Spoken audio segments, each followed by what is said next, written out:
भगवान को भी ताव आ गया। बात बात मुझे बदतमीज बात।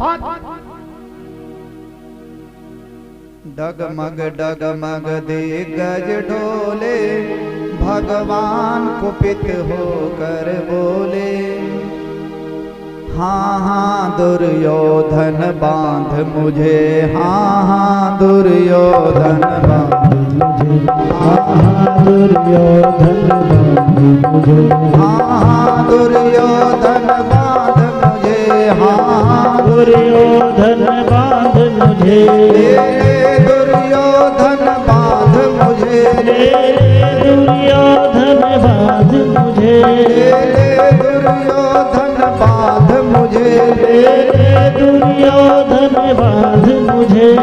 देख गगन मुझ में लय है, देख गगन मुझ में लय है, देख पवन मुझ में लय है, देख पवन मुझ में लय है। तू मुझे बांधने आया है, तू मुझे बांधने आया है, जंजीर बड़ी क्या लाया है, जंजीर बड़ी क्या लाया है, जंजीर बड़ी क्या लाया है, जंजीर बड़ी क्या लाया है।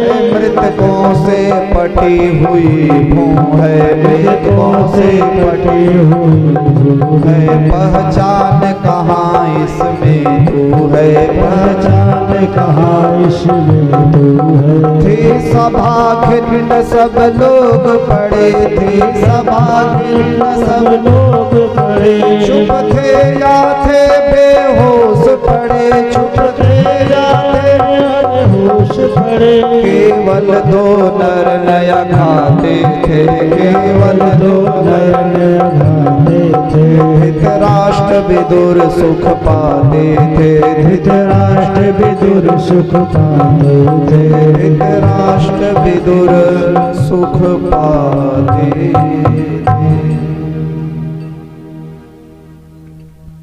बात मुझे।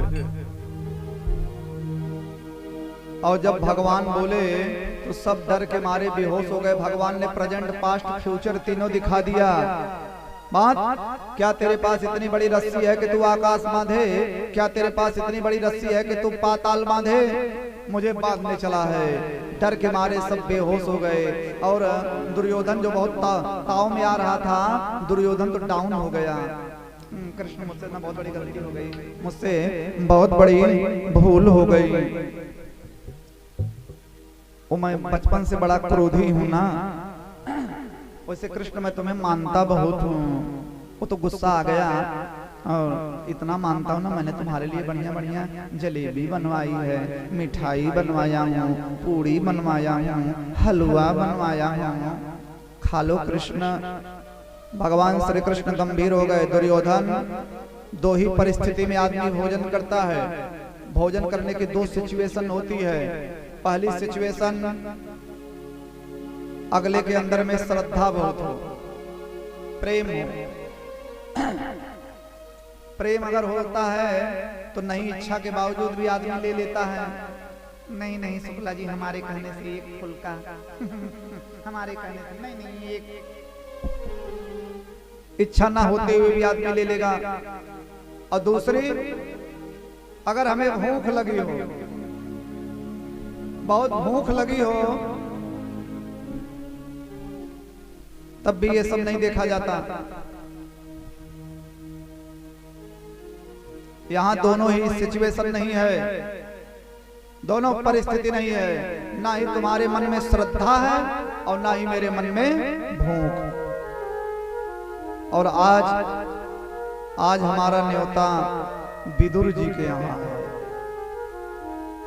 भगवान भरी सभा में से बोल दिए। 1 लाख लोगों की भीड़ थी और 1 लाख की भीड़ में भगवान विदुर जी को देख गए और वहीं से इशारा भी कर दिया, काका तुम्हारे यहां आऊंगा। और विदुर जी समझ गए 1 लाख लोगों के बीच में आंखों ही आंखों में बात हो गई, क्योंकि जो सच्चे प्रेमी होते हैं वो होठों से नहीं, वो आंखों से बात करते हैं। नजर से नजर में मुलाकात कर ली, रहे दोनों खामोश पर बात कर ली। भगवान बोले काका तुम्हारे यहाँ आऊंगा। विदुर जी कहे हमारे यहाँ आएंगे। और उस समय ना विदुर जी बहुत गरीबी में थे। विदुर जी की हालत बहुत खराब थी, बहुत गरीबी में थे। वो हस्तिनापुर के मंत्री पद से इस्तीफा दे दिए थे। इस्तीफा देने का रीजन क्या था? विदुर जी राजा धृतराष्ट्र को समझाने लगे, देखो राजा, बाहर की आंखें तो तुम्हारी हैं नहीं, राजा भीतर की आंख खोलो और वो देखने का प्रयास करो जो मैं देख रहा हूं। बहुत समझाए विदुर जी, हे राजा धृतराष्ट्र, अन्याय की बेल पर कभी भी अमृत नहीं फलता है। अगर आप अन्याय करो, पाप करो और सोचो कि हम बहुत सुखी रहेंगे, ना, नेवर, ऐसा कभी नहीं होगा। पापी अपने पाप से ही मारा जाता है।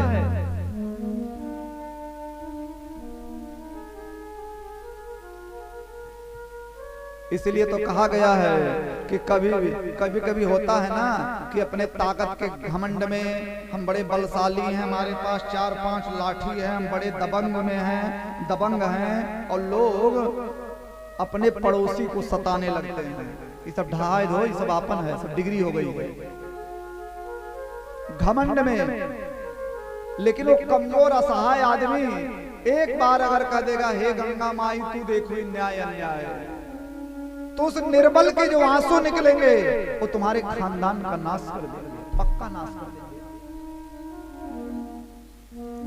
निर्बल को न सताइए जाकी मोटी हाय, निर्बल को न सताइए जाकी मोटी हाय, मोई खाल की श्वास सो सार भस्म हो जाए, मोई खाल की श्वास सो सार भस्म हो जाए, मोई खाल की श्वास सो सार भस्म हो जाए।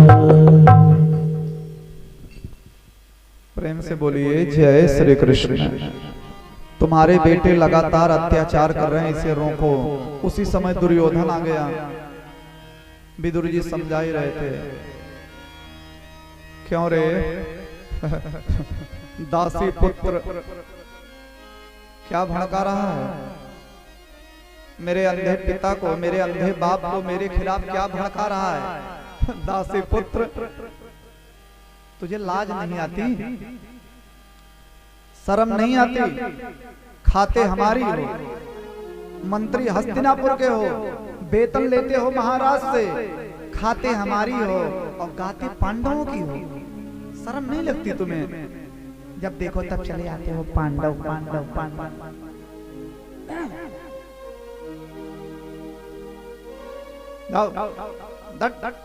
डांट दिया दुर्योधन ने। अब विदुर जी और धृतराष्ट्र जी एक शब्द नहीं बोले, दुर्योधन तुम ऐसा क्यों बदतमीजी कर रहे हो? मैंने विदुर जी को बुलाया था। धृतराष्ट्र कुछ नहीं बोले, विदुर जी सब मामला समझ गए और विदुर जी उसी समय मुकुट उतार करके राजा धृतराष्ट्र के पैरों पर रख दिए। मैं आज के बाद हस्तिनापुर के मंत्री पद से इस्तीफा देता हूं। इस्तीफा दे दिए और अपनी धर्म पत्नी विदुरानी को लेकर के चले गए जंगल में, और वहां पर एक झोपड़ी बनाए, घास फूस की झोपड़ी बना करके बड़ी गरीबी में अपने दिन बिता रहे हैं।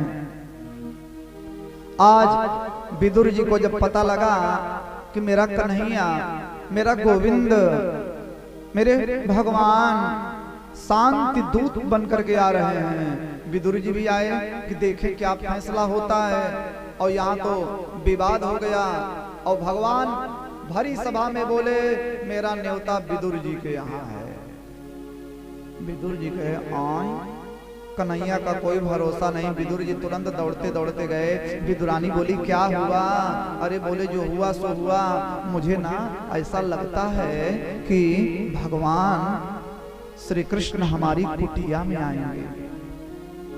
देखा तुम तो जैसी तैसी बनी रहती हो, और स्नान कर लो, बढ़िया बढ़िया कपड़े पहन लो। तब तक मैं बाजार जा रहा हूँ, कन्हैया के लिए कुछ मिश्री लड्डू इत्यादि ले आऊंगा। तुम स्नान करके बढ़िया कपड़े पहन लो।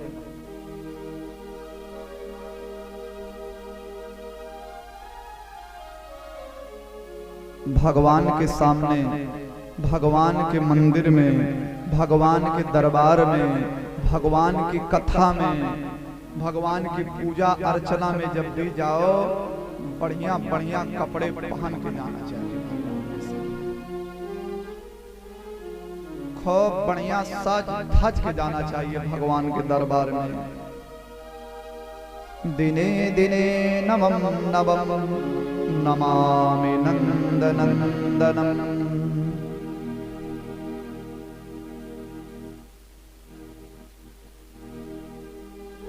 आराम से बैठा भाई, जैसे बाराती आए।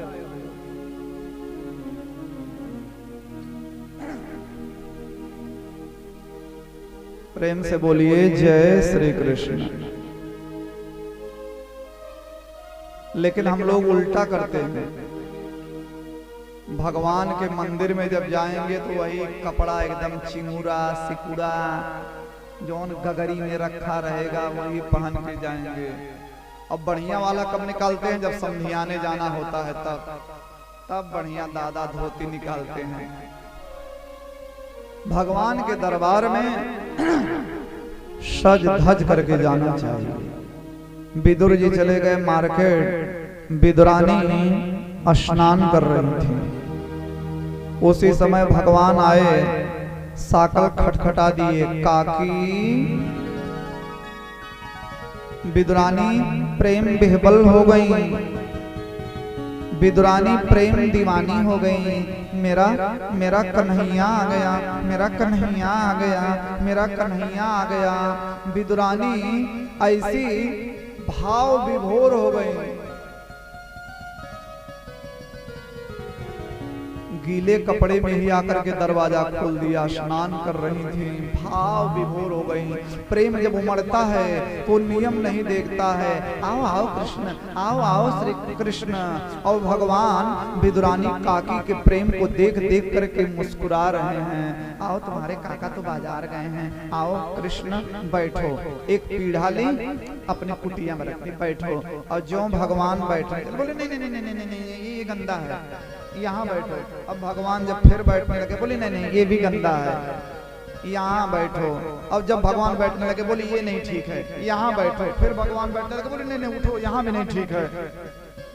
उसी कुटिया में लगभग 200 जगह पीढ़ा रखी, और जैसे पीढ़ा रखती बैठो कृष्ण। अब जब भगवान ऐसे बैठे बोले ये ठीक नहीं है, यहाँ बैठो।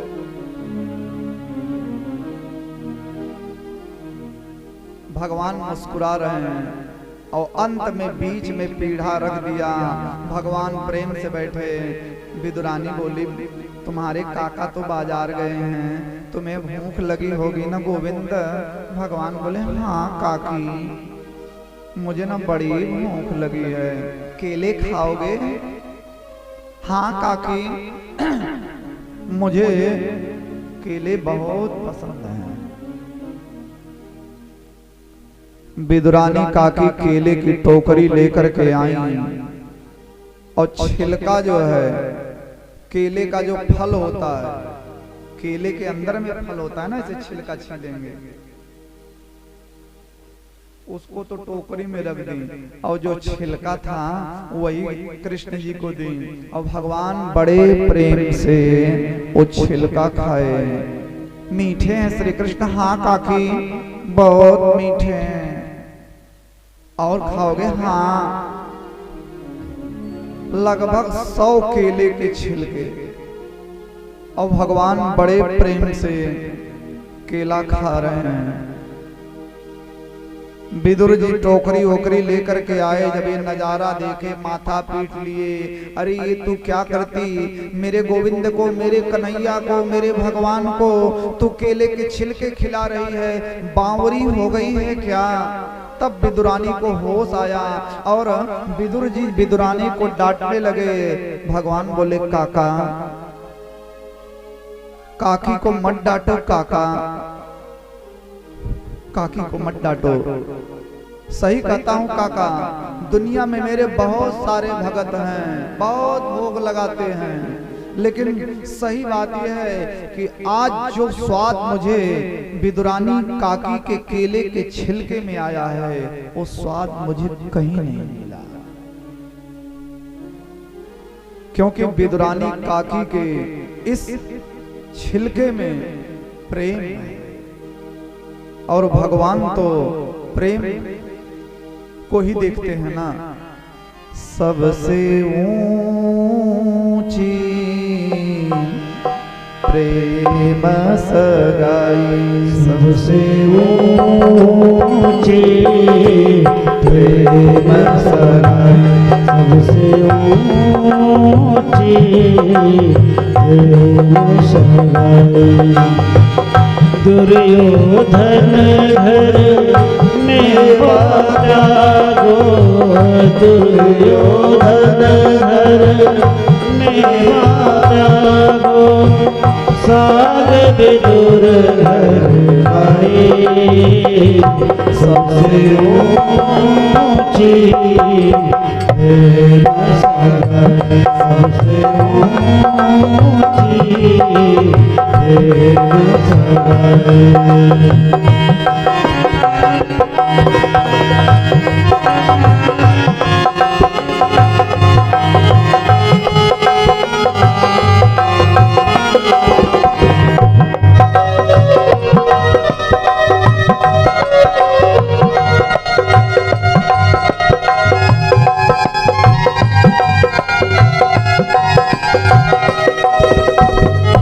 झूठे फल सबरी के खाए, झूठे फल सबरी के खाए, बहुविध स्वाद बताए। सबसे ऊंची प्रेम सगाई, सबसे ऊंची प्रेम सगाई। ऊंची प्रेम सगाई, सगाई ऊंची प्रेम सगाई, सबसे ऊंची प्रेम सगाई,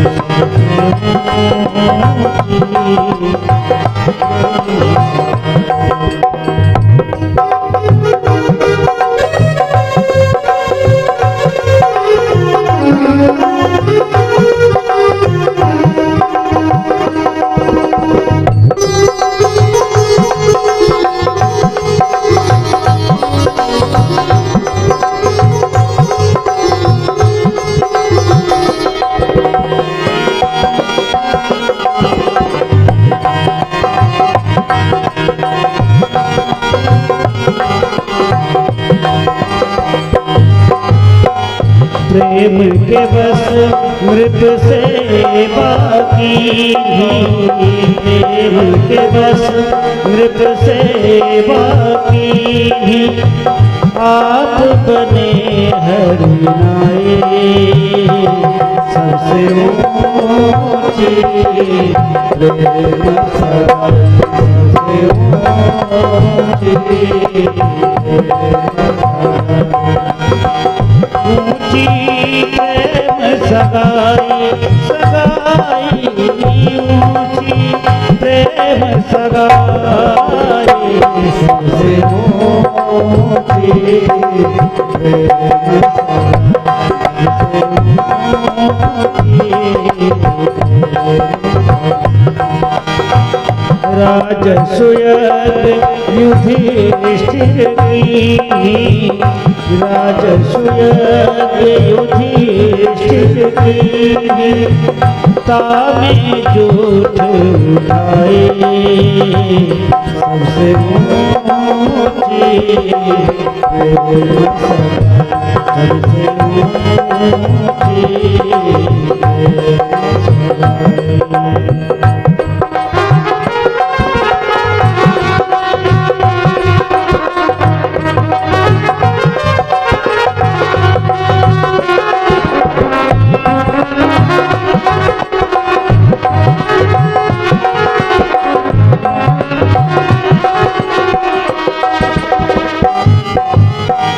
प्रेम के बस पारथ रथ हाँ क्यों, प्रेम के बस पारथ रथ हाँ क्यों, भूल गई ठकुराई ठकुराई, भूल गई ठकुराई, ऐसी प्रीत बढ़ी वृंदावन, ऐसी प्रीत बढ़ी वृंदावन, गोपियन नाच नचाए सबसे ऊंची सबसे ऊंची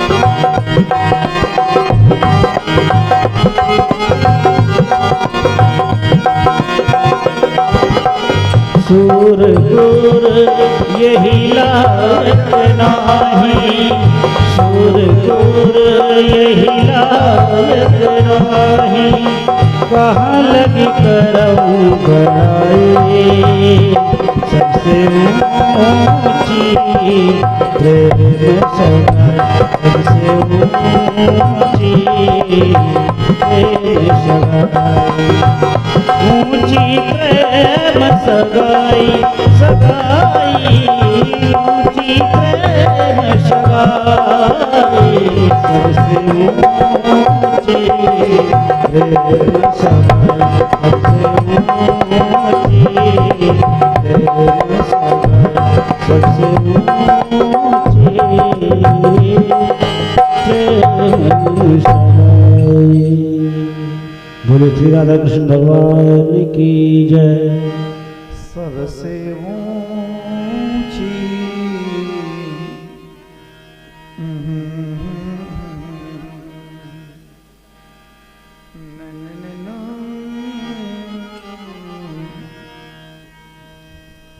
कल से एक प्रेम की चर्चा हम लोग आगे बढ़ाएंगे। भगवान उस रात विदुरानी काकी के यहाँ रुके, छिलके खा करके, साग भाजी खा करके भगवान उस रात विदुरानी काकी की कुटिया में रहे। सवेरे आए, जो होनी थी वो हुआ, महाभारत का युद्ध हुआ। जिस दुर्योधन को घमंड था कि हम 100 भाई हैं, पांचों पांडवों को मरोड़ देंगे मरोड़ देंगे, मरोड़, यही घमंड था। सारे कौरव मारे गए, पांडव विजयी हुए। कल की कथा में हम लोग सुनेंगे परीक्षित जन्म। परीक्षित को श्राप,